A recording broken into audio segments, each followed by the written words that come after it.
Nanti Bapak dan Ibu bisa juga berinteraktif dengan Ustadz. Kalau ada pertanyaan bisa ditulis. Nah, kemudian untuk materi insya Allah akan disampaikan oleh Ustadz sekitar 40 menit ke depan ya Ustadz ya.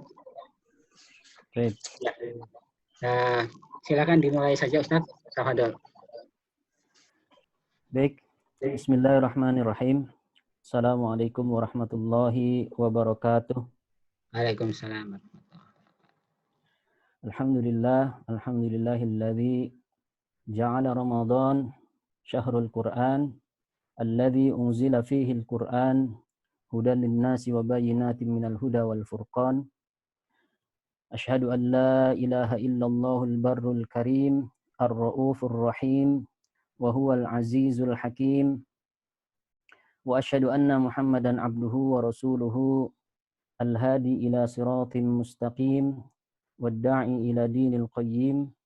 Salawatullah wa salamuhu alaihi wa ala sa'irin nabiyyin wa ala alihi wa sahbihi wa junudihi wa ansarihi wa man tabi'ahum bi ihsanin ila yaumiddin, amma ba'd. Asbahna wa asbahal mulku lillah walhamdulillahi la syarikalah la ilaha illa huwa wa ilaihin nusyur. Asbahna ala fitratil islam wa kalimatil ikhlas wa ala dini nabiyyina Muhammadin sallallahu alaihi wasallam wa ala millati abina Ibrahim hanifa wa ma kana minal musyrikin. Allahumma sallimna lir Ramadan wa sallim Ramadan lana wa tasallamhu minna mutaqabbala bi rahmatika ya arhamar rahimin. Allahumma anfa'na bima 'allamtana wa 'allimna ma yanfa'na wa zidna ilma walhamdulillahi ala kulli halin wa na'udzu billahi min adzabin nar. Bapak Ibu para jamaah yang dirahmati oleh Allah Subhanahu wa taala, segala puji hanyalah milik Allah. Di pagi hari ini, di bulan yang suci ini, di bulan yang mulia ini, alhamdulillah kita masih diberikan begitu banyak kenikmatan sehingga kita bisa menjalankan berbagai amaliyah, berbagai aktivitas kebaikan di bulan suci Ramadan ini. Dan utamanya adalah mu'ayasyah ma'al Qur'an, terutama adalah interaksi kita dengan Al-Quran. Karena Ramadan menjadi suci dan mulia karena di dalamnya diturunkan Al-Quran. Oleh karenanya sungguh ironi ketika Ramadan ini menjadi mulia dan suci karena diturunkannya Al-Quran di dalamnya, tetapi kita justru di bulan Ramadan ini jauh dari Al-Quran, atau interaksi kita dengan Al-Quran sangat sedikit sekali, sangat minimalis ya. Jadi semoga ini menjadi catatan penting bagi kita, meskipun sudah hampir di pertengahan, tidak ada salahnya, tidak ada kata terlambat. Mari kita bersama-sama meningkatkan interaksi kita dengan Al-Quran sebaik-baiknya. Dalam hal membacanya, dalam hal mentadabburinya, membaca kitab tafsirnya, dan kemudian juga menghafalkannya, serta tentunya mengamalkan nilai-nilainya. Semoga seluruh amaliyah Ramadan kita sejak hari pertama sampai dengan hari ini diterima oleh Allah Subhanahu wa taala, dan tentunya kita berdoa kepada Allah semoga Allah berikan umur yang panjang hingga kita bisa melalui bulan suci Ramadan ini secara penuh dan diberikan kekuatan azam, tekad di dalam mengamalkan setiap nilai-nilai kebaikan di bulan suci Ramadan ini. Jamaah yang dirahmati oleh Allah Subhanahu wa taala, pada kesempatan kali ini saya diminta untuk menyampaikan sebuah materi yang berjudul Birrul Walidain. Ya. Di dalam syariat kita, ketika kita membahas sesuatu tentu kita memulainya dengan ta'arif, dengan pengertiannya, dengan mengetahui makna di balik istilah tersebut ya. Jadi birrul walidain itu sebuah kalimat yang terdiri dari dua kata, yaitu kata albir dan alwalidain. Jadi ada albir, ada alwalidain. Albir sendiri, kalau kita membuka kamus bahasa Arab, ya, misalnya yang saya buka di sini dalam kamus Al-Ma'ani, dikatakan bahwa masdar dari albir itu dari kata barro, barro ya burru, ya. Yang maknanya dikatakan di dalam kitab tersebut, ya, albirru bil walidaini yakni al-ihsanu wat ta'ah. Jadi secara bahasa makna albir itu, ya, berbuat kebajikan itu bil walidain kepada kedua orang tua itu adalah al-ihsanu wat ta'ah, yaitu segala hal yang bersifat kebaikan, wat ta'ah dan ketaatan. Kemudian secara istilah dikatakan khairun wattisa'un fil ihsan fadlun sidqun ta'atun salahun ata'un. Ya, kemudian secara istilah dikatakan bahwa albir itu adalah sebuah kebaikan dan perluasan di dalam nilai-nilai kebaikan tersebut, ya, ya, dan juga keutamaan, kejujuran, ketaatan, perbaikan, dan pemberian. Artinya, albir mencakup semua hal itu. Ketika nanti dikaitkan dengan sesuatu, maka ketika kita mengatakan albir kepada sesuatu itu, berarti kita melakukan hal tersebut kepada sesuatu itu. Contoh misalnya kalau dikaitkan kepada Allah, ya, kebajikan yang ditujukan secara vertikal kepada Allah, artinya kita harus bagaimana kita menghadirkan berbagai macam kebaikan, ya, berbagai macam al-ihsan itu di dalam kehidupan kita yang diniatkan hanya untuk Allah, ya, yang termasuk di dalamnya ada ketaatan, ada sisi as-sidq, ya, sikap jujur, sikap pembenaran dan lain sebagainya, ya. Sehingga disimpulkan di dalam kamus tersebut, ya, bahwa albir itu kalimatun jami'atun likulli sifatil khair kat taqwa wat ta'ah wassillah wassidq, ya. Jadi albir itu adalah kalimat yang menghimpun likulli sifatil khair, segala hal yang bersifat kebaikan, ya. Seperti apa? Kat taqwa, seperti takwa, itu bagian dari albir. Kemudian wat ta'ah, ketaatan, itu bagian dari albir. Wassillah, membangun hubungan baik, itu bagian dari albir. Wassidq, ya, sifat jujur, sifat membenarkan, ya, sikap benar gitu, ya, itu bagian dari albir, ya. Ya, makanya di sini juga dikutip di dalam kitab ini ada hadis yang mengatakan inna sidqa yahdi ilal bir wa innal birra yahdi ilal jannah. Jadi bahwa kejujuran itu, sikap benar itu, ya, akan menuntun seseorang, akan menunjuki seseorang kepada albir, kepada kebajikan, kepada kebaikan, ya.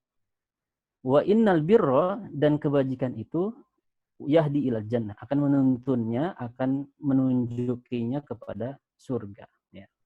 Nah, ini diantara makna albir yang juga dikutip di dalam hadis, yaitu as-sidq, ya, sikap jujur itu bagian dari albir. Nah, kemudian satu lagi yang saya tambahkan dari kitab Al-Mu'jam Al-Wasit, ya, dikatakan bahwa karena albir itu dari kata barro, jadi barro walidayhi bimakna yakni, ya, tawassa'a fil ihsan ilaihuma, ya, wa wassalhuma, ya. Jadi kalau dikatakan berbuat baik kepada kedua orang tua itu adalah memperluas berbagai kebaikan, atau kita memperbanyak nilai-nilai kebaikan ilaihuma, kepada keduanya, ya. Kemudian wawassalhuma, dan menghubungkan kepada keduanya, gitu. Jadi kalau kita berbuat baik, ya, kepada kedua orang tua kita dengan segala nilai kebaikan yang ada, yang kita fahami sebagai sebuah nilai kebaikan, ya, maka kita berikan nilai-nilai kebaikan itu kepada kedua orang tua kita, dan juga menghubungkan segala halnya itu dengan kedua orang tua kita. Maksudnya gini, jadi kalau kita misalnya punya baru dapat rezeki lah gitu, ya, maka kita harus ingat kepada kedua orang tua kita, nilai kebaikan apa yang bisa kita hadirkan dengan rezeki itu, ya. Begitu juga misalnya ketika kita sedang dalam keadaan gembira, keadaan senang gitu, ya, kita ceritakan kegembiraan itu kepada kedua orang tua kita agar mereka ikut senang, gitu, ya. Nah, jadi kurang lebih demikian secara bahasa dan juga istilah dari dua kitab yang saya rujuk, yaitu kitab Al-Ma'ani dan juga Al-Mu'jam Al-Wasit tentang albir, ya. Kalau al-walidain, jelas al-walidain itu maknanya adalah kedua orang tua, gitu ya.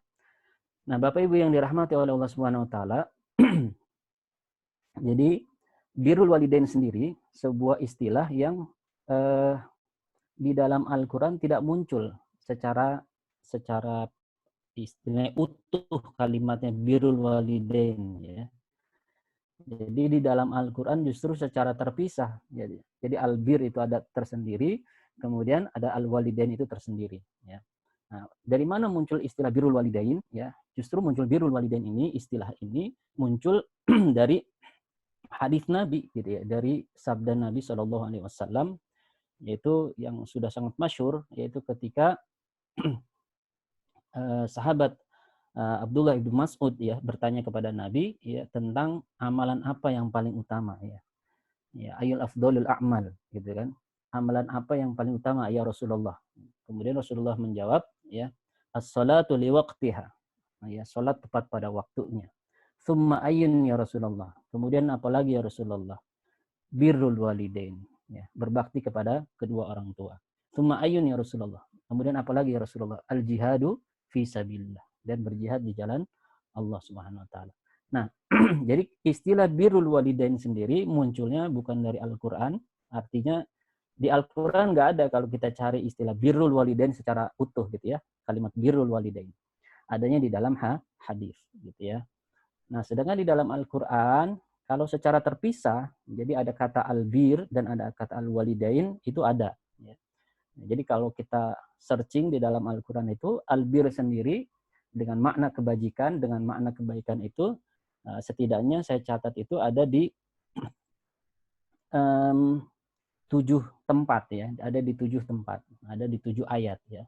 Di antaranya yang sangat masyhur misalnya ada di dalam surat Al-Maidah itu, ya, ayat 2 yang sering kita juga dengar dari para khatib, ya. Wa ta'awanu 'alal birri wat taqwa wa la ta'awanu 'alal itsmi wal 'udwan, ya. Dan tolong menolonglah kalian dalam hal kebaikan, kebajikan dan ketakwaan, gitu ya. Kemudian juga ada di surat Al-Baqarah ayat 117 misalnya Allah mengatakan laisal birra an tuwallu wujuhakum qibalal masyriqi wal maghrib walakinnal birra man amana billah, ya, dan seterusnya. Jadi di situ muncul kata albir, ya, bahwa kebajikan itu bukanlah menghadapkan wajah kalian ke timur dan ke barat, tetapi adalah walakinnal birra, tetapi yang dimaksud dengan kebajikan adalah man amana billah. Jadi yang pertama adalah bagaimana kita beriman kepada Allah Subhanahu wa taala, gitu. Dan lain sebagainya. Jadi ada di 7 tempat yang saya catat munculnya kata albir di sini. Sedangkan al-walidain dalam bentuk kalimat al-walidain di Al-Qur'an itu hanya ada di 5 tempat, ya. Di antaranya misalnya di dalam surat Al-Isra ayat 23, ya. Wa qada rabbuka alla ta'budu illa iyyahu wa bil walidaini ihsana. Ya, jadi kalimatnya wa bil walidaini ihsana.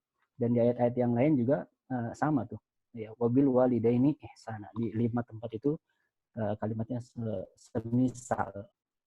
Nah, tetapi kalau dalam bentuk walidai tanpa nun, gitu ya. Walidai itu ada sekitar 15 ayat, ya. Ya, ada 15 ayat. Nah, ini sekedar menambah hasanah kita saja. Jadi kata albir dan al-walidain ada di dalam Al-Qur'an secara terpisah, ya. Kesimpulannya Bapak Ibu yang dirahmati oleh Allah Subhanahu wa taala, jadi yang dikatakan birrul walidain itu adalah berbuat kebajikan dengan segala hal, segala nilai, perluasan dari nilai kebajikan itu, apapun bentuknya, yang ditujukan kepada al-walidain, yang ditujukan kepada kedua orang tua. Nah, ini makna birrul walidain, ya. Nah, kemudian yang ingin saya sampaikan juga, lalu seperti apa kedudukan birrul walidain ini dan juga keutamaannya di dalam agama kita. Yang pertama, bahwa birrul walidain ini adalah fariidatum minallah. Dia adalah amalan wajib yang diperintahkan oleh Allah.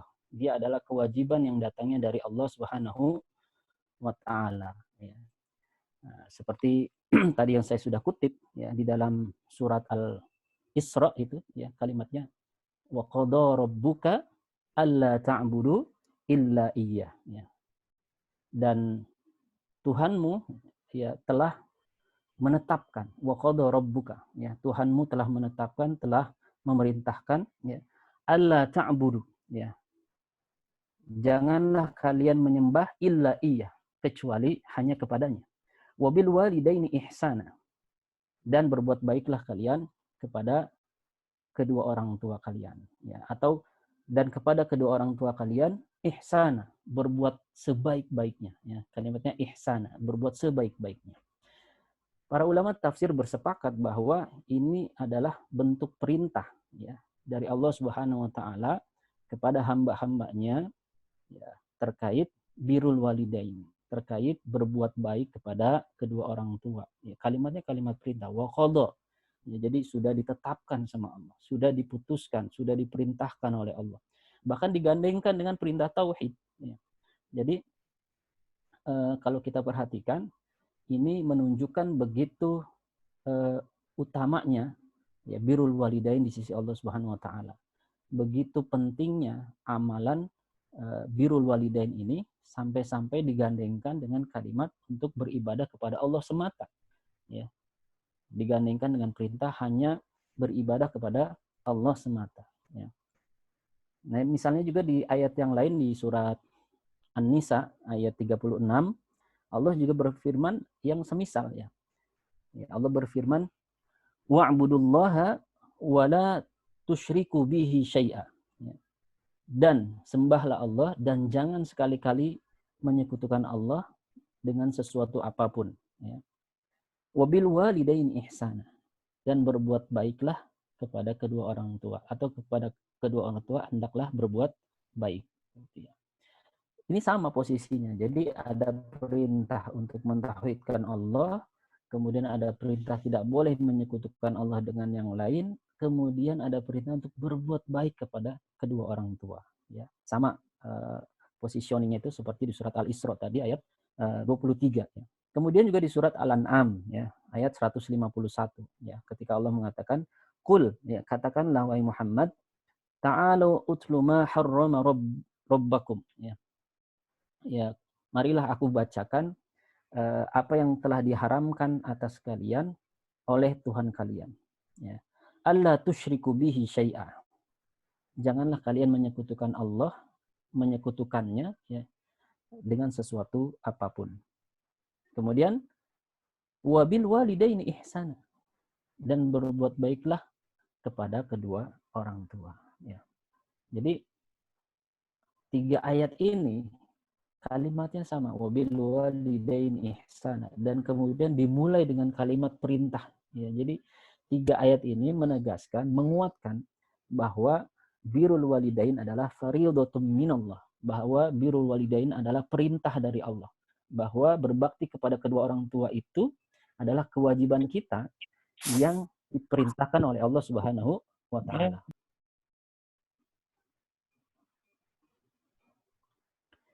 Ya. Lanjut ya. Suara saya jelas? Jelas Ustaz, jelas. Jelas, jelas ya? Ya. Alhamdulillah. Saya pikir saya ngoceh sendiri nanti. Baik. Jadi itulah dalil yang menyatakan perintah untuk berbuat baik kepada kedua orang tua. Masih banyak dalil-dalil yang lainnya mungkin nanti jamaah sekalian bisa membacanya secara pribadi ya di rumah masing-masing ya. Nah, jamaah sekalian yang dirahmati oleh Allah Subhanahu wa taala, karena ini sifatnya adalah perintah dari Allah, maka hukumnya adalah wajib ya. Jadi wajib. Artinya hukum dari birrul walidain adalah wajib. Dengan kata lain, kebalikannya orang yang tidak melaksanakan kewajiban, maka dia berdosa. Bahkan ini dikategorikan dosa besar ya. Di dalam hadis yang diriwayatkan oleh Imam Bukhari dan Muslim, hadis sahih ya, dikatakan bahwa ya akbarul kabair. Jadi ada dosa-dosa besar yang paling besar ya. Jadi ada dosa-dosa besar yang paling besar. Apa saja itu? Yang pertama, kata Rasulullah, ya, al-isyraku billah. Yang pertama adalah syirik kepada Allah. Ya, sebagaimana di dalam Al-Quran dikatakan, inna syirka la zulmun azim. Sesungguhnya syirik itu adalah dosa yang paling besar. Ya. Yang kedua adalah ya wa qatlun nafs, ya, membunuh manusia. Itu juga ya dosa besar. Ya. Di dalam Al-Quran dikatakan membunuh satu orang yang beriman itu seperti membunuh seluruh manusia.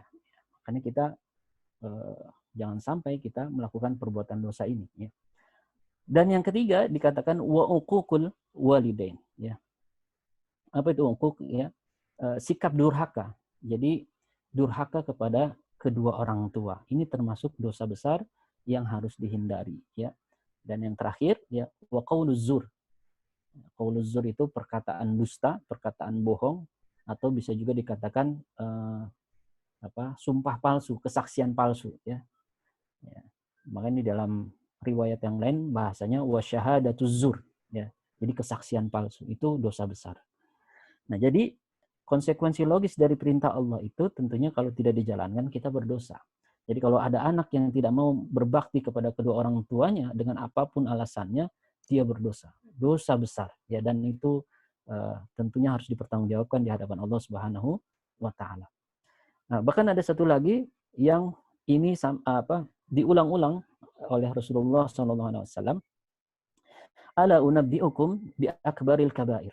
Ya, ini di dalam riwayat yang lain, tetapi masih diriwayatkan oleh Imam Bukhari dan Imam Muslim di dalam kitab sahihnya. Ya. Maukah kalian aku kabarkan, aku beritakan bi akbaril kabair, ya, mengenai dosa-dosa besar yang paling besar. Ya. Salasan, kata Rasulullah, ada 3. Ya. Kemudian para sahabat menjawab, qalu bala ya Rasulullah. Ya. Benar ya Rasulullah, ya, atau baik ya Rasulullah, gitu ya. Kemudian Rasulullah bersabda, al-isyraku billah wa uququl walidain. Kemudian yang tadi wa qauluz zur, ya, ada 3. Jadi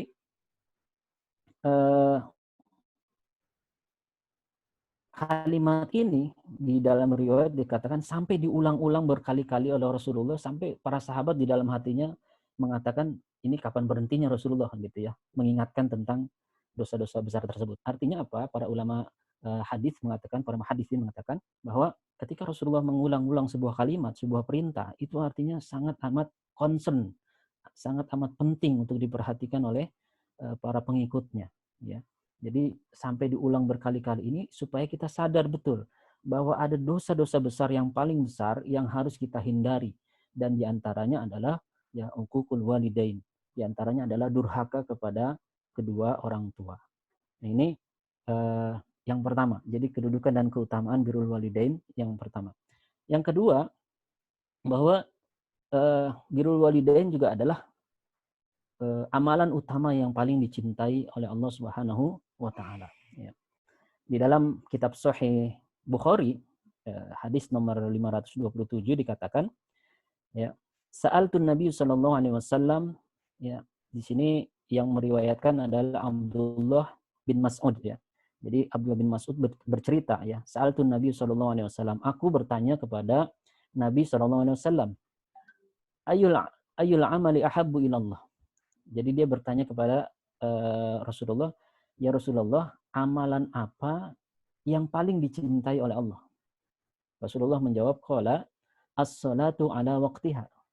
Ya, salatlah pada waktunya atau salatlah tepat pada waktunya. Qala tsumma ayyun ya Rasulullah. Ya, kemudian Ibnu Mas'ud bertanya lagi, apalagi ya Rasulullah? Kemudian Rasulullah menjawab, ya, birrul walidain. Ya, berbakti kepada kedua orang tua. Qala tsumma ayyun? Qala al-jihad fi sabilillah. Kemudian ditanya lagi oleh Ibnu Mas'ud, Rasulullah menjawab adalah jihad di jalan Allah. Nah, ini hadis ini menunjukkan bahwa birrul walidain, amalan berbakti kepada kedua orang tua itu adalah sesuatu yang menjadi bagian dari yang dicintai oleh Allah. Ya, amalan yang paling dicintai oleh Allah, ya. Nah, redaksinya mirip dengan riwayat yang lain, tetapi kalau di dalam riwayat yang lain, di sini juga masih diriwayatkan oleh Imam Bukhari, hanya saja hadisnya nomor 2782. Ya, kalimatnya sama, tetapi mohon maaf, maksudnya urutan redaksinya hampir sama, tapi dimulainya dengan pertanyaannya agak berbeda. Gitu. Di sini katakan sa'altu Rasulullah sallallahu alaihi wasallam, qultu ya Rasulullah ayyul amali afdal. Nah, kalau tadi kan ayyul amali ahabbu ilallah. Jadi ada riwayat yang mengatakan bahwa Ibnu Mas'ud itu bertanya amalan apa yang paling dicintai oleh Allah. Tetapi di riwayat yang lain dikatakan bahwa Ibnu Mas'ud juga bertanya amalan apa yang paling utama, ya. Jadi amalan apa yang paling utama. Makanya tadi saya katakan bahwa birrul walidain itu adalah amalan yang utama dan paling dicintai oleh Allah. Ya. Nah, kalau kita lihat secara urutan, ya kan, jawaban Rasulullah ketika ditanya oleh Ibnu Mas'ud, ya amalan apa yang paling dicintai oleh Allah ataupun amalan apa yang paling utama, Rasulullah menjawabnya adalah as-sholatu liwaqtiha. Ya. Kalimatnya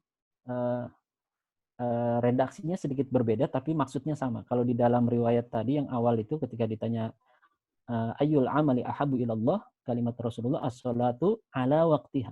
Salat ya pada waktunya atau salat tepat pada waktunya.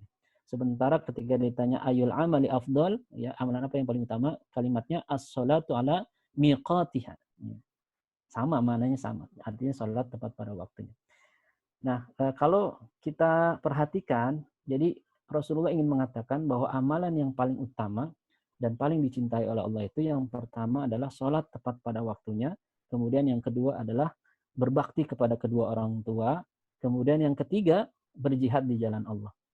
Para ulama menyimpulkan ketika Rasulullah menempatkan birrul walidain ini di atas al-jihadu fisabilillah, artinya dia lebih utama daripada jihad. Ya, ini bukan kata saya, ini kata para ulama ya. Silakan nanti dibaca berbagai referensi yang ada. Jadi bahkan dia lebih utama daripada jihad. Nah, nanti kita lihat di dalam riwayat yang lain, di dalam hadis yang lain, ya sampai-sampai orang yang mau berjihad saja disuruh berbakti dulu kepada kedua orang tuanya, ya, baru dia boleh berjihad. Ya. Nah, artinya apa? Begitu pentingnya, begitu utamanya amalan birrul walidain, sampai-sampai dia berada di atas al-jihadu fisabilillah. Ya. Nah, sementara ya yang pertama adalah as-shalah, dan salat adalah bentuk ya ubudiyah kita, penghambaan kita, pengabdian kita kepada Allah Subhanahu wa taala. Dengan kata lain, orang yang beres salatnya ya, maka insya Allah dia akan bisa menjalankan birrul walidain. Atau dengan kata lain, Allah menuntut yang pertama itu ya tuntaskan urusan ubudiyah kita, penghambaan kita, pengabdian kita kepada Allah semata, seperti tadi di dalam firman-Nya wa qada rabbuka alla ta'budu illa iyyah. Jadi kita diminta untuk menyembah kepada Allah semata, tidak boleh menyekutukannya dengan yang lain. Nah, kalau setelah itu urutan yang kedua yang harus ditunaikan adalah birrul walidain, berbakti kepada kedua orang tua. Jadi tuntas urusan tauhidnya, urusan ubudiyahnya, baru tuntaskanlah urusan birrul walidain. Ya. Jadi ini menunjukkan begitu utamanya amalan birrul walidain. Makanya saya bahasakan bahwa kedudukan dan keutamaan birrul walidain itu adalah amalan yang utama yang dicintai oleh Allah Subhanahu wa taala, atau amalan utama yang dicintai oleh Allah Subhanahu wa taala. Nah, yang berikutnya bahwa birrul walidain juga adalah amalan yang akan mendekatkan kita kepada surga. Jadi banyak riwayat yang menyampaikan tentang hal ini, tapi saya hanya mengutip 2 hadis saja. Hadis yang pertama ini mirip redaksinya seperti yang tadi yang sebelumnya. Dan ini juga datangnya sama dari Abdullah ibnu Mas'ud, ya, diriwayatkan oleh sahabat Abdullah ibnu Mas'ud. Jadi kata di dalam riwayat tersebut dikatakan Ibnu Mas'ud bertanya kepada Rasulullah, "Ya Nabi Allah, wahai Nabi Allah, ayul a'mali aqrabu ilal jannah?" Ya. Amal-amal apa saja yang akan mendekatkan ilal jannah, yang akan mendekatkan kita kepada surga? Qala, Rasulullah menjawab, as-salatu ala mawaqitiha. Ya. Yang pertama kata Rasulullah, salatlah pada waktu-waktunya. Maksudnya sebisa mungkin sholat 5 waktu kita dijaga dengan baik, dengan tepat waktu, ya. Sebisa mungkin kalau bagi yang laki-laki berjamaah, ya, kalau sekarang berarti berjamaah di rumah agar mendapatkan keutamaan berjamaah. Nah, makanya di dalam firman Allah misalnya di surat Al-Baqarah ayat 238 ya, 238 seingat saya, kalau enggak 238, 235 saya lupa. Hafizu 'ala shalawat was shalatil wusta. Jadi perintah Allah itu hendaknya kita peliharalah ya as-shalawat, salat kalian, was shalatil wusta, dan salat wusta, salat asar ya. Wa qumu lillahi qanitin, dan tegakkanlah salat dalam keadaan khusyuk ya. Nah, ini senada dengan amalan yang akan mendekatkan kita kepada surga, amalan yang paling utama, amalan yang paling dicintai oleh Allah yang pertama dan utama adalah as-sholatu, ya, salat itu tepat pada waktunya. Nah, kemudian ditanyakan lagi kepada Nabi, qultu wa madza ya Nabi Allah? Kemudian apalagi wahai Nabi Allah? Ya, Rasulullah menjawab, birrul walidain, berbakti kepada kedua orang tua. Qultu wa madza ya Nabi Allah? Ya, aku berkata lagi, apalagi ya wahai Nabi Allah? Qala al-jihadu fi sabilillah. Jadi redaksinya mirip, tetapi sedikit kalimatnya gitu ya. Nah, ini yang pertama. Yang kedua, ya ada juga hadis yang diriwayatkan oleh Imam Tirmidzi, ya ini disahihkan oleh Syekh Al-Albani di dalam Silsilatus Shahihah, hadis nomor 914 di dalam kitab tersebut, yaitu al-walidu awsatu abwabil jannah. Jadi kata Rasulullah, al-walid itu ya orang tua kalian itu ya adalah awsatu abwabil jannah, pintu tengah surga atau pintu yang paling tengah dari surga-surga gitu ya. Dengan kata lain, Rasulullah ingin mengabarkan bahwa kita punya peluang untuk mendapatkan pintu surga yang paling tengah itu jika gitu ya. Nah, di sini dikatakan fa inna syi'ta ya fa'adhi dzalik albab au ahfazu ya au ahfazhu ya. Jadi kata beliau, jika kalian ingin memasukinya melalui pintu tengah itu, maka ya jagalah kedua orang tua kalian ya. Jadi di sini maksudnya kalau kita ingin mendapatkan pintu surga yang tengah itu, hendaknya kita berbuat baik kepada kedua orang tua kita, ya menjaganya dengan baik, ya bersikap baik, ya menunaikan hak-haknya dan seterusnya, gitu ya. Ya. Atau kalau kita tidak ingin mendapatkan pintu tengah itu, ya udah diabaikan saja dalam kalimat lanjutannya begitu. Nah, ini diantara dalil yang menyatakan bahwa amalan birrul walidain juga akan mendekatkan kita kepada surganya Allah. Ya. Bahkan ada di dalam sebuah riwayat, ya, suatu ketika Aisyah radhiyallahu anha, Sayyidati Aisyah itu pernah bercerita kepada Nabi Shallallahu Alaihi Wasallam, gitu ya, bahwasannya suatu ketika dia bermimpi, ya, bermimpi. Nah, di dalam mimpi itu ini ceritanya beliau, ya, beliau cerita kepada Rasulullah. Saya bacakan saja. Wa an Aisyata, dari Aisyah radhiyallahu anha, qalat, dia berkata, ya, qala Rasulullah sallallahu alaihi wasallam, ya Rasulullah sallallahu alaihi wasallam bersabda, oh mohon maaf, maksud saya ini riwayat dari Aisyah, tapi Rasulullah yang menceritakan gitu ya. Kata Rasulullah, nimtu faru'aituni fil jannah. Kata Rasulullah, aku bermimpi dan suatu ketika aku ada di dalam surga. Ya. Fasami'atu sauta qari. Kemudian aku mendengar seorang qari, yaqra, ya, yang sedang membaca. Maksudnya sedang melantunkan bacaan Al-Quran. Faqultu man hadha. Kemudian Rasulullah ini bertanya, siapa ini gitu ya. Qalu. Kemudian dijawab oleh salah seorang malaikat yang menjaganya, Harithah ibnu Nu'man. Inilah Harithah ibnu Nu'man. Nah, maka Rasulullah menjawab, ya, faqala Rasulullah SAW, kadzalikal bir, kadzalikal bir, kadzalikal bir. Sampai 3 kali diulang, wa kana abaron nasi bi ummihi. Ya. Nah, ini hadis yang diriwayatkan oleh Al-Baihaqi. Jadi dari cerita ini menggambarkan bahwa Harithah bin Nu'man adalah sosok seseorang yang saat di dunianya itu ya orang yang sangat berbakti kepada ibunya, kepada orang tuanya. Sehingga apa? Dengan bakti itulah ternyata ya Rasulullah di dalam mimpinya melihat ya, beliau Harithah bin Nu'man itu ada di dalam surga dan sedang membaca Al-Qur'an gitu ya. Dan ini adalah buah dari kebajikan yang dia lakukan kepada orang tuanya, ya, terutama kepada ibunya. Makanya di situ diulang-ulang kalimatnya kadzalikal bir, kadzalikal bir. Ya. Ya, dengan kata lain semakin memperkuat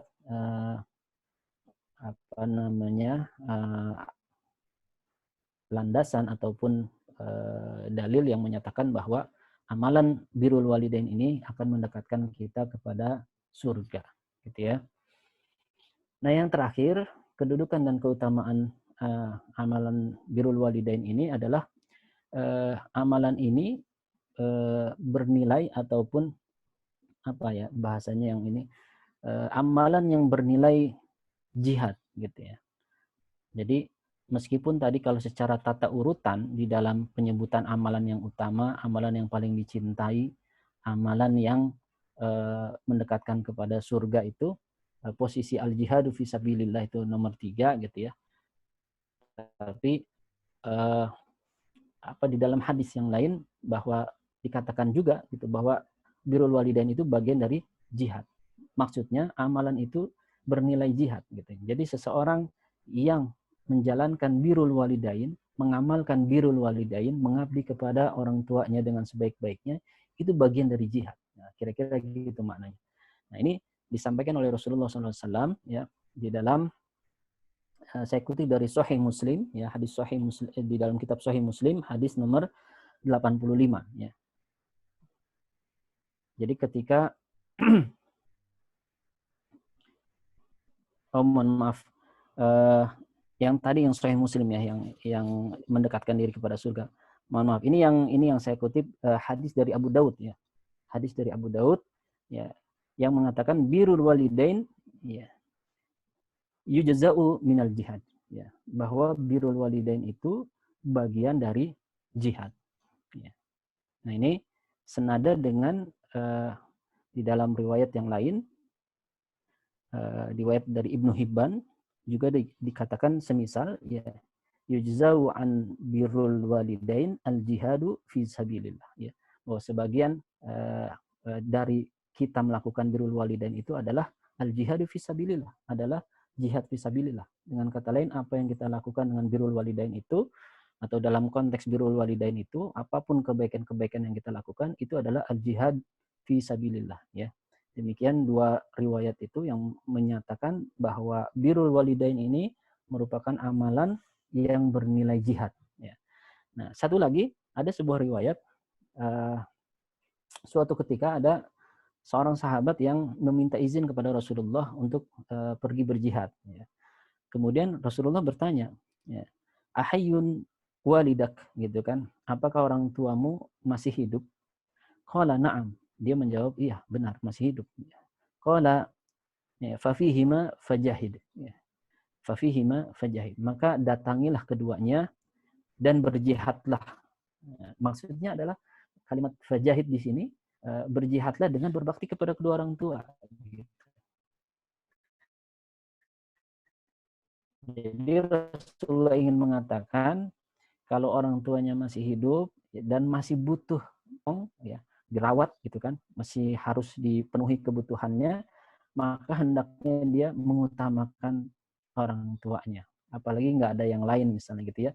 Makanya kalimat beliau fafihima fajahidnya. Maka datangilah keduanya dan berjihadlah. Maksudnya berjihadlah di sini adalah berbakti kepada kedua orang tua gitu ya. Jadi Bapak Ibu yang dirahmati oleh Allah Subhanahu wa taala, kesimpulannya bahwa birrul walidain juga adalah amalan yang bernilai jihad ya. Meskipun jihad secara maknawi gitu ya. Artinya secara maknawinya itu adalah bagian dari jihad gitu. Ya tentunya kalau makna yang hakikiahnya gitu kan jihad sendiri ya yang dinamakan berjuang dikit ya. Baik, ini tentang kedudukan birrul walidain di dalam agama kita, dan mungkin masih banyak lagi yang bisa dieksplor ya. Nanti ya silakan saja ya, yang bisa saya sampaikan ya 4 poin itu, bahwasannya birrul walidain itu adalah amalan wajib yang diperintahkan oleh Allah Subhanahu wa taala, dan yang kedua bahwasannya birrul walidain itu amalan utama yang dicintai. Yang ketiga bahwa birrul walidain itu adalah amalan yang mendekatkan kepada surga, dan yang keempat bahwa birrul walidain itu adalah amalan yang bernilai jihad. Nah, kemudian lalu apa bentuk-bentuk dari birrul walidain? Nah, kalau kita berbicara tentang bentuk-bentuk birrul walidain, tentu sangat banyak. Tadi kalau dari sisi definisinya saja, bahwa kalimat birrul walidain itu ya kalimat yang menghimpun segala kebaikan dan perluasannya ya. Jadi segala hal yang terkait kebaikan ya yang diberikan kepada orang tua kita itu bagian dari birrul walidain. Nah, tapi misalnya kalau di dalam Al-Quran tadi, di dalam surat Al-Isra ya ayat 23 itu kan jelas. Jadi yang minta, kalau secara utuhnya ya saya bacakan, wa qada rabbuka alla ta'budu illa iyyahu wa bil walidaini ihsana imma yablughanna 'indakal kibaru ahaduhuma aw kilahuma fala taqul lahumu uffin ya wala tanharhuma wa qul lahum qawlan karima. Jadi kalau dari ayat ini, yang pertama yang harus diperhatikan, kita diperintahkan sama Allah di antara bentuk bakti kita kepada kedua orang tua kita, di antara bentuk birrul walidain kita kepada kedua orang tua kita adalah ya berkata-kata yang baik atau berkata-kata yang sopan dan sikap yang lembut. Ya, ini yang pertama. Jadi berkata-kata yang baik atau berkata-kata yang sopan dan bersikap yang lembut. Ya. Nah, ini jelas sekali tadi ada kalimat yang mengatakan ya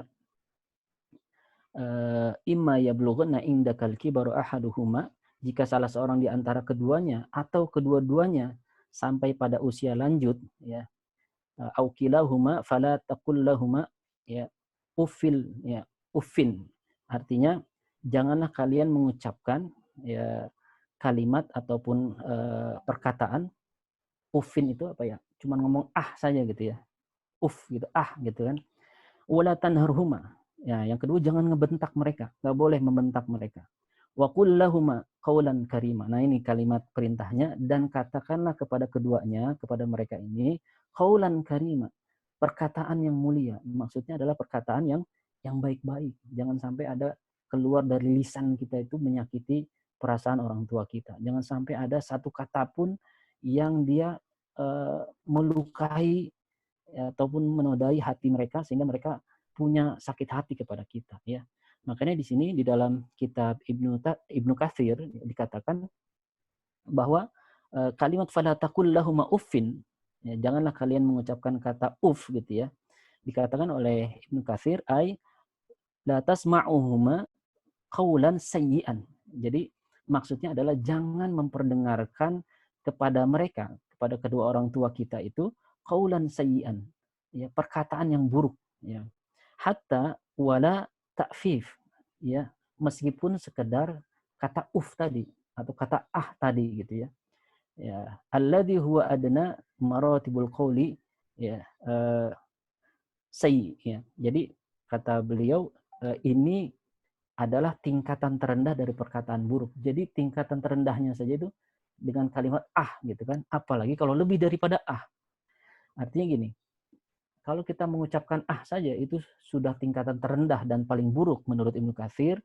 Kalau ada keluar kalimat kotor atau kalimat yang menghujat orang tuanya sendiri gitu kan, merendahkan orang tuanya, atau bahkan kalimat binatang keluar di situ, naudzubillah, maka tentu ini sudah sangat amat lebih buruk daripada kalimat tadi gitu ya.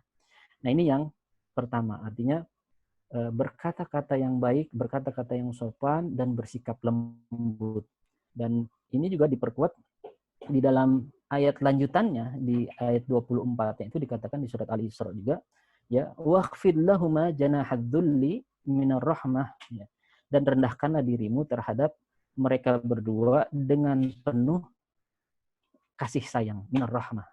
Jadi artinya di sini menegaskan sikap lembut kita, tawadhu kita, merendahkan diri kita di hadapan orang tua itu penting, ya. Jadi jangan sok pintar mentang-mentang orang tuanya mungkin pendidikannya lebih rendah daripada kita, atau mungkin latar belakang budayanya dulu tidak sebaik kita gitu ya, pergaulannya dan seterusnya, sehingga kita merendahkan orang tua. Jangan sampai, ya. Jadi bagaimanapun kondisi orang tua kita, hormati dia dan rendahkan dirimu, kata Allah. Waqfid lahuma janahadzul, ya. Jadi janahadzul di sini menunjukkan kita harus ngalah, merendahkan diri, ya. Dan kemudian apa, memberikan kasih sayang, minar rahmah, ya. Jadi kita penuh dengan kasih sayang, bersikap kepada mereka. Dan kemudian juga diminta kepada kita untuk berdoa, Robbi, ya, Rabbirhamhuma kama, ya, wahai Tuhanku, kasihilah mereka berdua sebagaimana mereka, ya, Robbayani shaghira, pernah mengasihiku sewaktu aku kecil, gitu. Nah, ini dari sisi ucapan, perbuatan, sekali lagi bagaimana bersikap baik kepada kedua orang tua, gitu ya. Kemudian yang berikutnya, ya, yang kedua, di dalam konteks berbicara, jadi tadi sudah ada kalimat tidak boleh meninggikan suara, tidak boleh membentak, dan juga tidak boleh mendahului perkataan mereka. Jadi kalau dalam diskusi, ya, di dalam berbicara, bermusyawarah, ya, kita nggak boleh mendahului pembicaraan orang tua. Jadi lebih baik menjadi pendengar yang baik. Nah, ini diarahkan oleh Nabi SAW, ya, di dalam hadis riwayat Bukhari nomor 2731, ya. Dikatakan oleh Nabi, ya, bahwa jadi adab ini sebenarnya adab diberikan kepada Nabi, tetapi kemudian para ulama mengatakan karena Nabi itu juga fungsinya adalah al-walid, seperti orang tua, maka semestinya kita juga menyikapi yang sama kepada orang tua kita, gitu ya. Bahwa para sahabat itu kalau di hadapan Nabi itu mereka tidak berani meninggikan suaranya, tidak berani juga memandang Nabi dengan pandangan secara langsung, gitu, secara tajam, sehingga nunduk, gitu ya, kira-kira begitu. Nah, itu dari sisi adab, dari sisi etika, itu juga para ulama bersepakat harusnya digunakan kepada kedua orang tua kita, ya. Jadi ini juga menjadi penting bagian dari birrul walidain, ya. Nah, banyak hal sebenarnya kalau mau ingin dieksplorasi lagi, tapi karena keterbatasan waktu, saya pikir nantilah bisa oleh jamaah sendiri, silahkan nanti dieksplor lagi. Kesimpulannya adalah bahwa kalau bicara tentang bentuk-bentuk birrul walidain itu sangat amat banyak, ya. Tapi intinya adalah bahwa ucapan kita, perbuatan kita, sikap kita, ya, segala hal yang kita berikan kepada kedua orang tua kita harus mencakup dalam kata al-ihsan, ya, sebagaimana tadi definisinya, ya, khairun wattisa'un, ya, fil ihsan. Jadi kebaikan dan perluasan di dalam hal segala kebaikan. Jadi berikanlah sebaik-baiknya apa yang kita bisa berikan kepada kedua orang tua kita. Ya. Ini kalau kepada orang tua yang masih ada, masih hidup, ya. Lalu bagaimana kalau yang sudah wafat? Ya, itu juga tetap kita bisa berbakti kepada kedua orang tua kita yang sudah wafat, ya. Misalnya dengan memberikan doa kepadanya, misalnya dengan menghadiahkan pahala sedekah kita, atau misalnya kalau dia belum umroh kita badalin umrohnya, gitu ya. Belum haji kita badalin hajinya, itu boleh. Jadi kita niatkan amal soleh kita untuk dihadiahkan kepada orang tua kita, boleh. Tetapi sebenarnya para ulama bersepakat bahwa yang paling terbaik dari seorang anak, bakti seorang anak kepada orang tua yang sudah wafat, yang paling terbaik adalah jadikanlah dirimu anak yang soleh dan solehah. Ya, jadi sekali lagi, Yang paling terbaik adalah diri kita dijadikan baik dulu. Jadi orang yang soleh dan soleha. Kenapa? Itulah investasi orang tua kita agar nanti kelak di akhirat ya dia tidak dihisap oleh Allah Subhanahu wa taala untuk atas diri kita gitu. Atau dengan kebaikan kita, dengan amal soleh kita, nanti kita bisa menolong dia di akhirat gitu ya. Nah, ini senada dalam hadis yang menyatakan idza matal insan inqata'a amaluhu illa min thalath. Ketika seorang manusia wafat, ketika seorang manusia meninggal dunia, maka terputuslah semua amalannya illa min thalath, kecuali 3 perkara, kecuali 3 hal. Apa saja itu? Yaitu yang pertama shadaqatun jariyah, ya, sedekah jariyah, sedekah yang terus mengalir, ya. Wa ilmin yuntafa'u bih, dan ilmu yang memberikan manfaat, ya. Kemudian wa waladun sholih yad'ulah, dan anak yang soleh yang selalu mendoakannya. Nah, para ulama ya membahas tentang hadis ini terkait kalimat wa waladun sholih. Titik tekannya itu bukan di kalimat yad'ulah. Titik tekannya itu bukan di kalimat bahwa anak itu mendoakan kemudian orang tuanya mendapatkan pahala kebaikan. Bukan hanya itu. Iya, betul, itu bagian dari kebaikan bagi orang tuanya. Bahwa ketika orang tuanya didoakan oleh anaknya, maka itu akan memberikan pahala kebaikan kepada orang tuanya yang sudah wafat. Tetapi lebih daripada itu, kalimat penekannya adalah pada kalimat wa waladun soleh, dan anak yang soleh. Dengan kata lain, kalau seorang tua, ya, seorang yang sebagai orang tua, dia meninggalkan anak-anaknya dalam keadaan yang soleh dan solehah, ataupun menjadikan anak-anaknya anak-anak yang soleh dan solehah, ya, bahwa ketika dia sudah meninggal, sudah wafat, anaknya dalam kondisi soleh dan solehah, ya, kemudian dia mempertahankan kesolehannya itu sampai akhir hayatnya, itulah yang terbesar bagi orang tuanya, investasi terbesar bagi orang tuanya.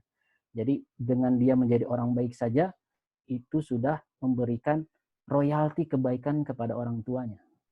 Jadi kembali lagi, bentuk bakti yang utama bagi kita kepada orang-orang tua yang mungkin sudah wafat, ya, jadilah kalian anak-anak yang soleh dan soleha. Karena dengan kalian menjadi anak-anak yang soleh dan soleha, maka insya Allah, ya, itu menjadi royalti kebaikan kepada kedua orang tua kita. Wallahu a'lam bishawab, ya. Mohon maaf jika banyak hal yang kurang. Mudah-mudahan ada manfaatnya. Sementara dari saya cukup sekian. Saya kembalikan kepada pembawa acara, kepada Pak Wahyu, dipersilakan. Baik Ustadz, ini sudah ada beberapa pertanyaan yang masuk. Yang pertama, Ustadz, apa hukumnya jika seseorang anak yang sudah dewasa merasa kecewa dengan contohnya nama yang diberikan oleh orang tua, sekolah yang sudah dipilihkan oleh orang tua, atau cara pengajaran orang tua saat anak itu masih kecil? Mungkin ini Ustadz yang pertama. Baik. Jadi begini, bahwa segala hal yang sudah dilakukan oleh orang tua kita, ya, apapun itu, baik dalam bentuk kebaikan ataupun nanti nilainya keburukan, ya, pertama tentu dia akan mempertanggungjawabkannya di hadapan Allah Subhanahu wa taala, ya. Jadi kita tidak berhak menjudge, kita tidak berhak menghukumi, ataupun kita tidak boleh menjadikan alasan itu sebagai kita tidak mau berbakti kepadanya, gitu ya. Jadi seburuk apapun cara didik orang tua kita, mungkin dahulu karena kebodohan orang tua kita, karena kelemahan orang tua kita, karena ketidaktahuan orang tua kita, sehingga kita misalnya kita tidak dididik dengan cara yang baik, ya, atau bahkan kita dididik dengan cara yang buruk, kita dikenalkan dengan keburukan-keburukan misalnya. Biarlah itu menjadi tanggung jawab dia kepada Allah Subhanahu wa taala. Artinya kita tidak boleh menjudge dan tidak boleh juga menghujat ataupun menjadikan hal itu sebagai alasan, ya udahlah, saya protes aja gitu, dan bentuk protes saya adalah saya nggak mau berbakti kepada kedua orang tua. Jadi dalam konteks birrul walidain, seburuk apapun orang tua kita, maka ya sebagaimana tadi dalilnya disampaikan, uququl walidain itu adalah dosa besar. Ya, jadi apa namanya? jadi bersikap tidak berbakti itu kepada kedua orang tua itu dosa besar gitu. Ya, terlepas dari keburukan orang tua kita gitu ya. Keburukan baik secara pribadinya maupun mungkin dulu dia mendidik kita tidak baik gitu. Nah, jadi ini yang pertama yang harus diperhatikan bahwa tidak menggugurkan kewajiban birrul walidain kita. Ini yang pertama. Yang kedua, sekali lagi jangan menjat ataupun menghujat orang tua kita, tidak boleh. Tetap dengan etika dan tata krama yang tadi digambarkan di dalam Al-Qur'an. Tetap merendahkan diri, tetap berkata-kata yang baik, tetap bersikap santun dan seterusnya. Yang ketiga juga doakan orang tua kita. Dan Allah itu Maha Pengampun. Jadi nggak ada istilahnya tuh seseorang yang berbuat dosa karena kebodohannya kemudian dia dihukum oleh Allah. Jadi Allah pasti mengampuni. Kecuali kalau dia menyadarinya gitu. Kalau dia menyadarinya dan dia sengaja melakukan keburukan itu, ya tentunya dia harus bertanggung jawab di hadapan Allah Subhanahu wa taala. Ya, sebagaimana di dalam hadis dikatakan kullukum ra'in ya wa kullukum mas'ulun an ra'iyatih. Setiap orang adalah pemimpin dan setiap pemimpin akan dimintai pertanggungjawabannya terhadap yang dipimpinnya. Orang tua yang memimpin keluarganya dia akan ditanyakan oleh Allah Subhanahu wa taala gitu ya. Jadi yang ketiga bahwa banyak mendoakannya dia, kenapa? Karena bisa jadi kalau kita jadi anak yang baik, anak yang soleh gitu ya, maka keburukan-keburukan di masa lampau itu Allah ampuni gitu ya. Dan kemudian orang tua kita sadar, menyadari keburukan itu, menyadari kekhilafannya, dan dia berubah dan insya Allah maksud saya itu akan sebagai kafarat. Karena kata Allah, innal hasanat ya yudhibnas sayyi'at. Sesungguhnya setiap kebaikan akan menghapuskan segala keburukan. Atau di dalam hadis dikatakan, wa'atbi sayyatal hasanata tamhuha. Dan ikutilah keburukan dengan kebaikan, tamhuha, karena dia akan menutupinya. Gitu ya. Jadi kembali lagi, kalau ditanya hukumnya, ya kalau konteksnya dalam birrul walidain, dia tidak menggugurkan hukum wajib kita birrul walidain. Gitu ya. Jadi biarkan itu tanggung jawab orang tua kita kepada Allah. Dan kita yang ketiga tadi, banyak mendoakannya. Kalau dia berubah menjadi baik, maka kebaikan-kebaikan itu akan menutupi semua keburukan-keburukannya di masa lalu. Apalagi dia sadar, ya Allah, kenapa saya dulu kok ngedidik anak saya kayak begini, gitu ya. Nggak pernah ngajak anak saya ngaji, nggak pernah ngajak taklim, dan seterusnya. Ya. Wallahu alam, mungkin demikian tanggapan saya. Baik Ustadz, ada lagi pertanyaan. Ustadz, bagaimana hukumnya bagi orang tua angkat yang sudah merawat dari mulai usia 3 hari sampai saat ini, tapi menyembunyikan orang tua asli dari anak angkatnya? Bahkan akte lahir pun dibuat nama orang tua angkat. Dan bagaimana juga sikap sang anak seharusnya? Mohon penjelasan Ustadz. Baik. Jadi saya sampaikan pendapat secara umum saja ya, karena saya bukan ahli fikih, tetapi bahwa di dalam syariat kita ya pentingnya musorohah, keterus-terangan, pentingnya keterbukaan agar apa? Agar tidak ada, terutama dalam konteks silsilah ya, agar tidak ada nantinya kesalahan di dalam pengambilan tindakan ya. Maksudnya begini, kalau dia menyembunyikan status seorang anak begitu kan, nggak tahu siapa orang tuanya, tiba-tiba misalkan orang tuanya yang di sana sudah punya anak lagi perempuan, kemudian si ini tanpa sengaja gitu kan, tiba-tiba qadarullah mempertemukan keduanya dan punya perasaan saling suka misalnya gitu ya, naudzubillah. Tapi karena orang tua angkat ini tidak mau memberitahukan status anak ini, siapa orang tua aslinya dan seterusnya, maka inilah mudarat yang akan muncul gitu ya. Makanya dibutuhkan musorohah, keterus-terangan. Meskipun ada momennya, ada waktunya. Jadi ahsannya bagaimana, sebaiknya bagaimana? Maka orang tua angkat, siapapun yang menjadi orang tua angkat, dia wajib ya menyampaikan kepada anaknya ketika anaknya itu sudah dalam fase mumayyaz ataupun ya lebih baik lagi mukallaf gitu ya. Kalau mumayyaz itu hanya baru membedakan mana yang baik, mana yang buruk, tapi kalau mukallaf sudah memang taklifnya itu semua kewajiban dari Allah itu sudah wajib dijalankan gitu ya. Disampaikan secara pelan-pelan ya. Nggak ada alasan dia menyembunyikan status anaknya. Nanti dikhawatirkan kalau tadi terjadi hubungan sesama darah dan dia nggak dikasih tahu, maka dosa besar gitu kan. Maka terjadi kemudorotan yang lebih besar gitu ya. Nah jadi kalau ditanya maka dia berdosa. Jadi orang tua angkat nggak boleh menyembunyikan status anak angkatnya apapun alasannya ya. Kalaupun misalkan dia berpikir dengan dia membuka tabir siapa orang tua aslinya si anak itu, dia khawatirkan anak itu nanti meninggalkan dia ataupun nanti bersikap negatif dan seterusnya, itu pendapat yang tidak kuat gitu ya. Ya. Jadi lebih besar mudorotnya ketika tadi yang dikhawatirkan ada hubungan yang terjadi sesama sedarah gitu misalnya. Jadi mestinya kalaupun ada hal-hal yang dikhawatirkan nanti muncul keburukan setelah itu, dibicarakan baik-baik saja. Nah, orang tua kamu sebenarnya adalah si fulan-fulan. Tapi kami ini sudah menganggap kamu seperti anak sendiri. Kami ini sangat sayang kepada kamu. Jadi kami mohon kalau nanti kami kasih tahu siapa orang tua kamu, kamu masih mau ya menjadi anak kami misalnya gitulah. Bahasanya apalah yang terbaik. Ya, artinya sampaikan dengan baik-baik. Saya pikir kalau anak itu adalah anak yang baik, dia tidak akan melupakan kebaikan orang tua angkatnya. Dia tidak akan pernah tega meninggalkan orang tua angkatnya yang sudah mendidiknya, sudah memeliharanya dari kecil gitu ya. Tapi kalau orang tua angkatnya justru menyembunyikan statusnya, itu bahaya malah gitu ya. Nah, tapi memang sekali lagi ada momennya.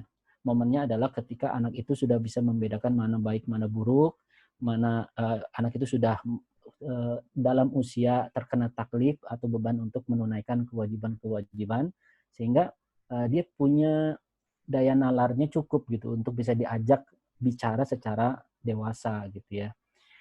Ya jadi kalau menurut saya begitu. Jadi ya dia tentunya akan berdosa. Dan bagaimana sikap kita sebagai anak angkat?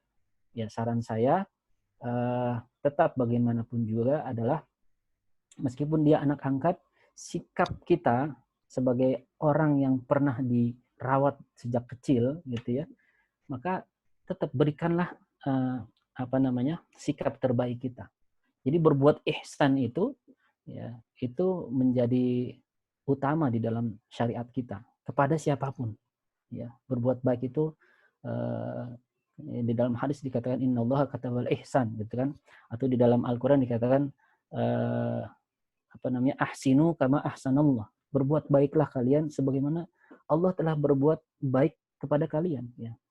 Jadi jangan sampai kita menyimpan dendam dan kemudian berbuat buruk kepada orang tua angkat kita, itu juga nggak boleh. Jadi bagaimana caranya? Bicarakan baik-baik, heart to heart gitu ya. Sampaikan kepada orang tua angkat kita, bapak, ibu. Kalau memang anak angkatnya sudah tahu kalau dia ini bukan anak aslinya misalnya, sampaikan aja. Benar nggak saya ini bukan anak bapak ibu? Tolong bicara sejujur-jujurnya. Saya hanya ingin tahu siapa orang tua saya agar kelak di kemudian hari ya. Karena satu hal lagi, tegaskan kepada orang tua angkat yang antum tadi jadikan orang tua angkat itu, bahwa tugas anak kalau orang tua aslinya itu masih hidup, maka dia harus birrul walidain juga kepada orang tuanya itu. Jangan sampai lantaran ditutup-tutupi oleh orang tua angkat, pada akhirnya dia tidak bisa menunaikan kewajiban birrul walidainnya itu. Nah, itu juga menjadi salah satu penyebab dosanya si orang tua angkat. Ya. Wallahu a'lam bishawab. Ya. Baik Ustadz, ada lagi pertanyaan. Apabila kita memenuhi permintaan suami untuk berhenti kerja, sedangkan orang tua melarang, apakah kita termasuk tidak berbakti pada orang tua? Baik. Kalau bentuknya kasuistik seperti ini, mungkin saya nggak bisa langsung bilang jawaban yang tepatnya seperti apa ya. Mungkin perlu ditanya juga, kenapa suaminya melarang, gitu kan? Mohon maaf, tadi yang melarang siapa? Orang tuanya apa suaminya? Suaminya ya? Pak Wahyu? Suaminya minta dia berhenti kerja, tetapi orang tuanya tetap menginginkan dia bekerja. Oh, itu. Iya, berarti kan Berarti kan yang melarang kerja kan suaminya ya? Ya, melarang kerja suaminya. Nah, mungkin maksud saya, ya pertama gini, jadi dalam Islam itu ada kaidah lebih mengutamakan maslahat ketimbang mafsadat, ya kan? Itu satu. Jadi maslahat itu lebih penting daripada mafsadat tentunya. Jadi pertimbangannya ke arah sana dulu. Kalau dia berhenti itu lebih banyak maslahatnya atau mafsadatnya, itu satu.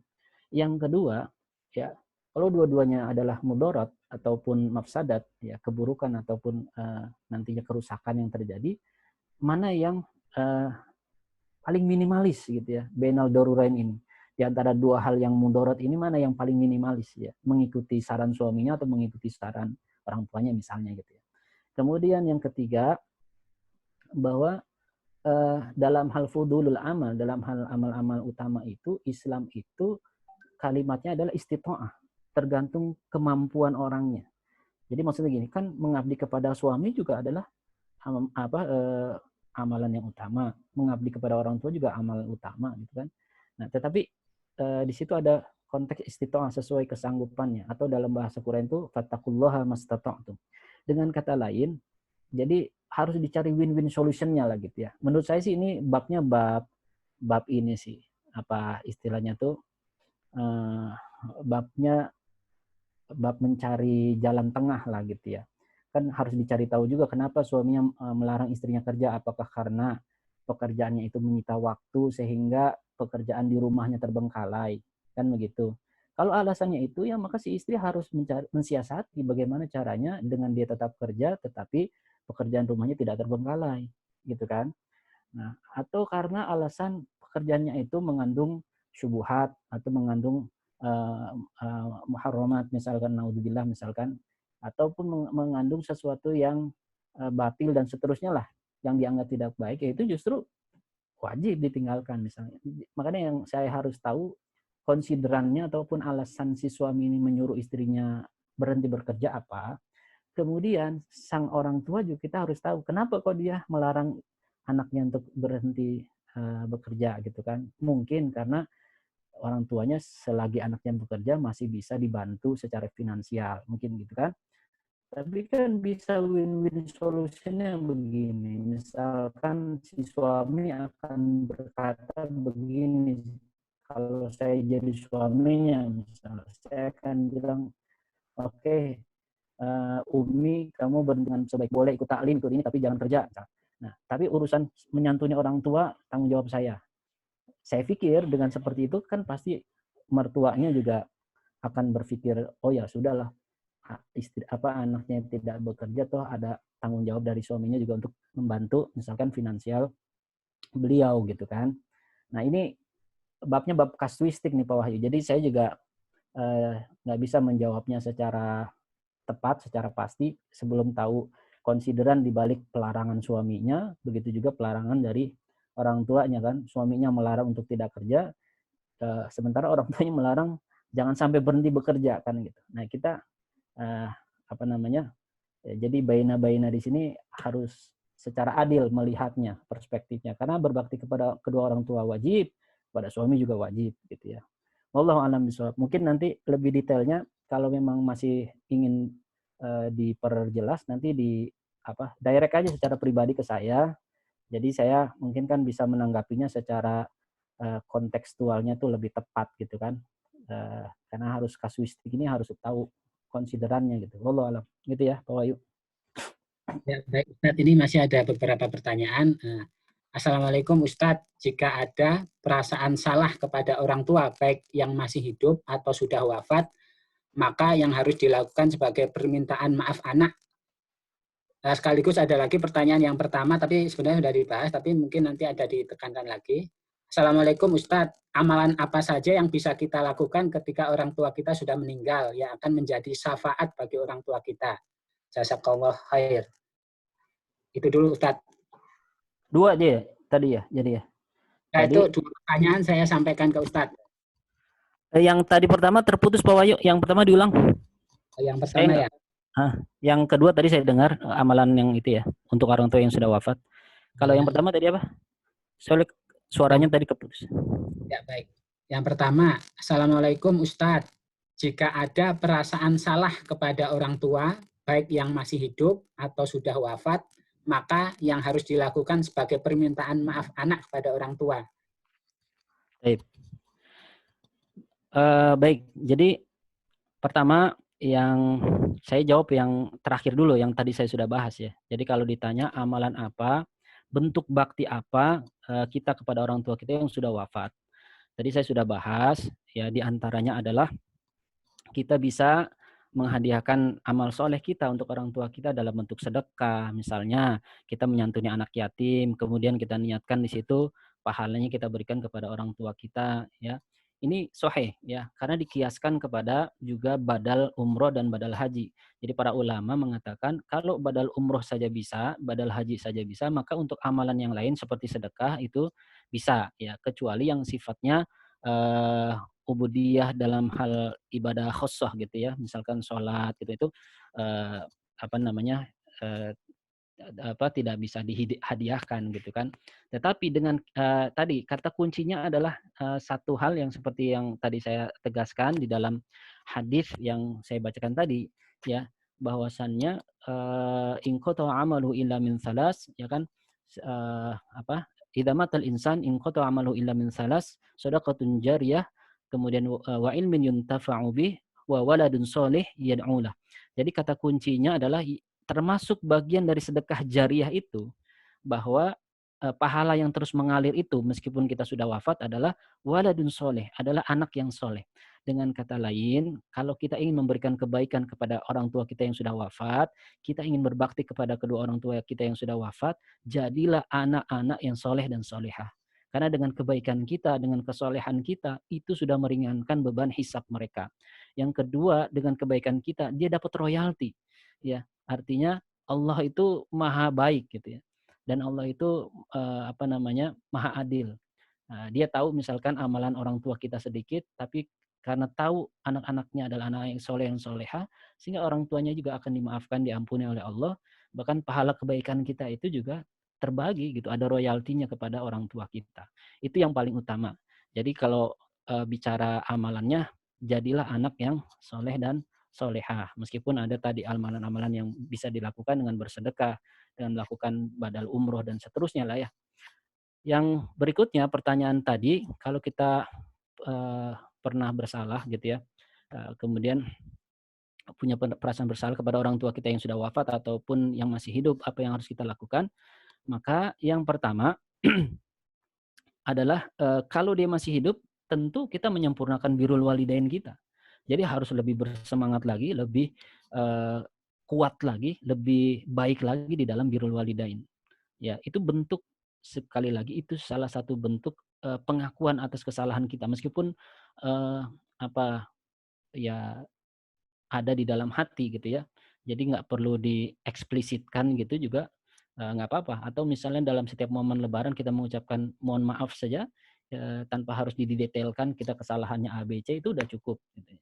Jadi yang pertama itu mengoptimalkan birrul walidain kita kalau dia masih hidup. Yang kedua, ya tentu kita memohon ampun kepada dia sebanyak-banyaknya lah.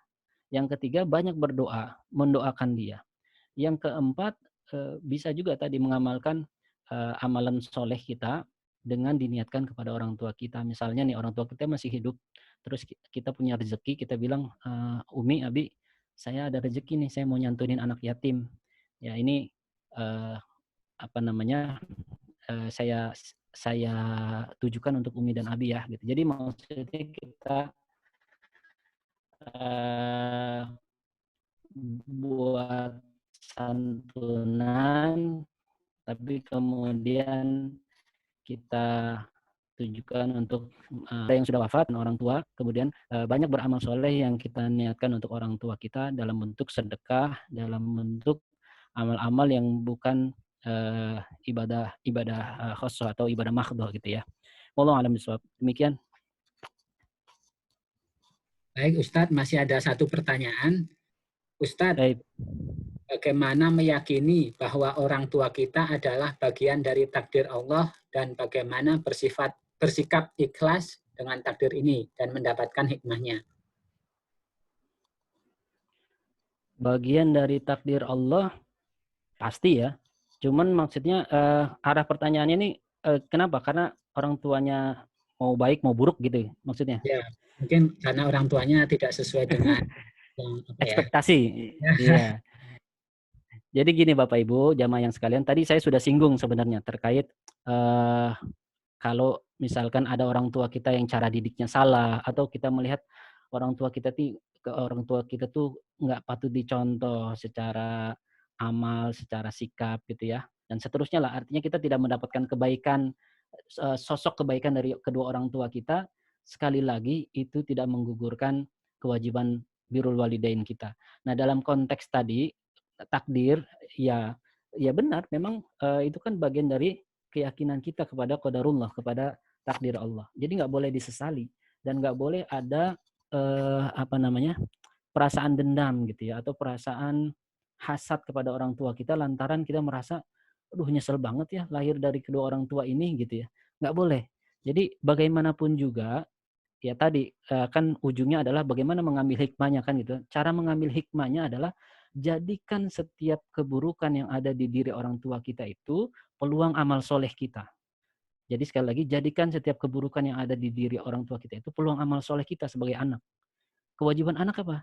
Ya kewajiban anak diantaranya di dalam konteks berbakti juga adalah at-tawasi, menasihati. Jangan salah, anak itu boleh menasihati.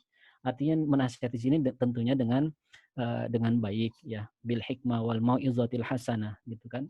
Kalaupun berdebat wajadilhum billati hiya ahsan, dengan jidal yang baik, dengan debat yang baik. Maksudnya gini, kalau pemahaman orang tua kita keliru terhadap agama, kita kasih pemahaman pelan-pelan. Kalau kita nggak sanggup, kita ajak ngaji dan seterusnya. Itu peluang amal soleh kita.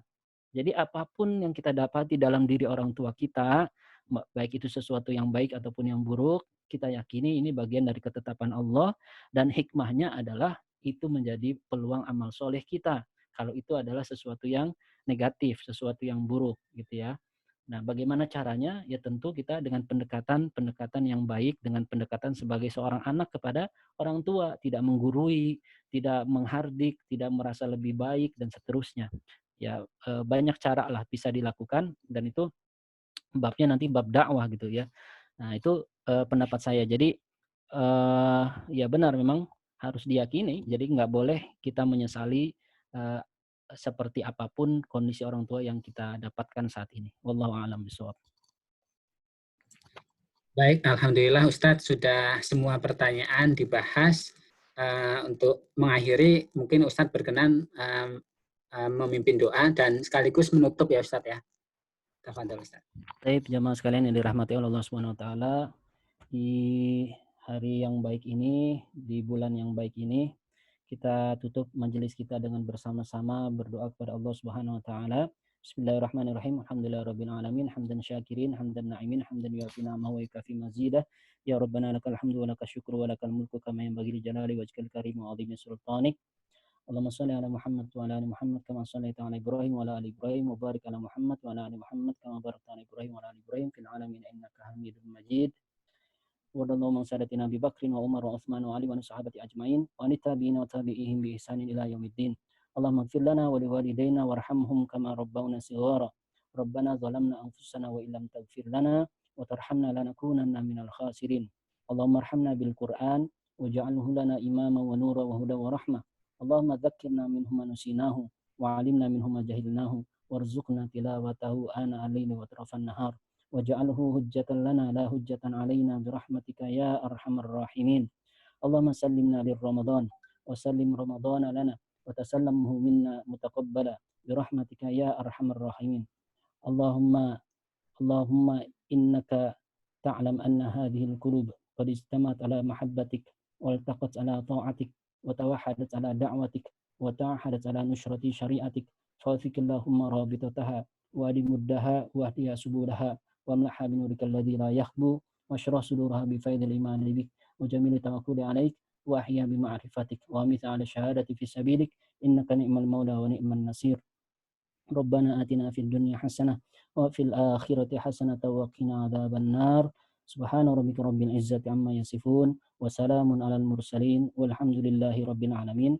Kita tutup dengan doa kafaratul majlis. Subhanakallahumma wa bihamdik asyhadu an la ilaha illa anta astaghfiruka wa atubu ilaik.